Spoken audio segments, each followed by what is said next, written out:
Donald Trump succède à Joe Biden en devenant président des États-Unis pour un second mandat.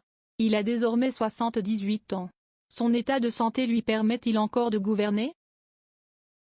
Joe Biden avait 81 ans à la fin de son mandat, et a rencontré de nombreux soucis de santé. Si tout se passe bien, Donald Trump aura un an de plus à la fin de son mandat présidentiel, dans 4 ans, et deviendra le plus vieux président américain en exercice.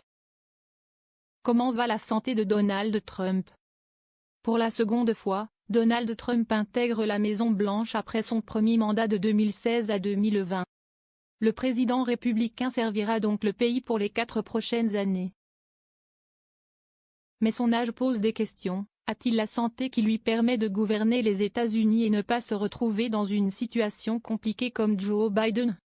Et si est-il son médecin qui répond? Dans une note publiée l'année dernière, le médecin de Donald Trump a confirmé que ce dernier était en excellente santé.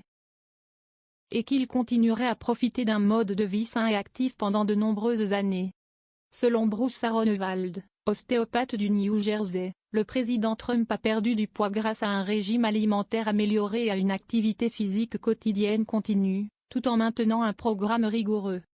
On sait désormais que ses examens physiques étaient bien dans la fourchette normale et ses examens cognitifs étaient exceptionnels. Des inquiétudes sur sa santé mentale. Certains spécialistes américains en psychologie s'inquiètent pour la santé mentale de Donald Trump. Selon eux, le président serait en déclin cognitif, son état mental se serait énormément détérioré et il aurait perdu le contact avec la réalité.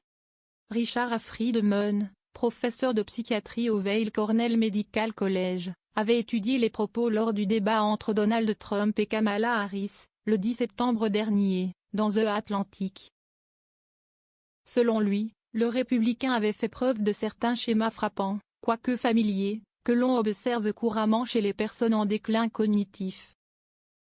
Une analyse approuvée par le Dr Ben Michaeli. Ce psychologue clinicien avait réalisé des évaluations cognitives pour la Cour suprême de New York. Il y a un terme quand on parle de personnes atteintes de démence appelé coucher du soleil, sieste beaucoup plus difficile pour elles à mesure que la journée avance. Affirme-t-il dans les colonnes de The Independent. Il leur est très difficile de rester concentrés sur un sujet. En effet, Donald Trump est connu pour des discours qui partent dans tous les sens. Le docteur parle d'un discours excessivement incohérent, qui pourrait être le symptôme d'une maladie mentale importante.